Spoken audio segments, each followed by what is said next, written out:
This is such a Reddyman of Cirrus Research. Just a quick heads up, our recent report on liquidity was just released. The takeaway was fairly straightforward, which is as the Fed continues to tighten, it does continue to squeeze risk assets.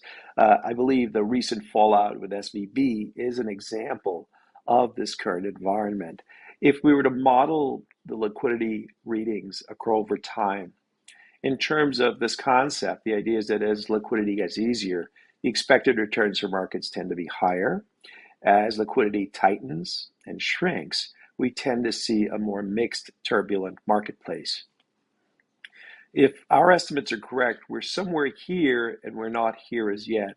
So this idea in terms of a rush to taking on risk assets and paying less attention to quality, less attention to valuations seems to be premature.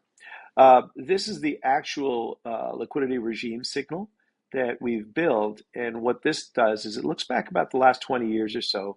It combines several variables to understand really how far along the tightening has gone. So in terms of time range, this is certainly in a world right now, based on what we're seeing, where the reading of liquidity is extremely tight.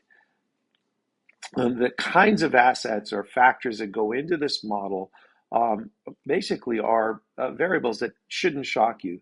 The measures and changes in M2, what is the Fed's balance sheet, net liquidity, and other measures. These things currently, individually, basically are counter to owning risk assets.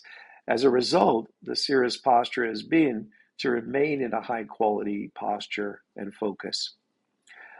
In terms of the fallout in returns, in an easy liquidity environment, equities, both small and large cap stocks tend to do quite well. This zone that we're currently in represents a much lower return zone. In addition to that, what we're also able to see are things like fixed income. They tend to produce better results for the most part.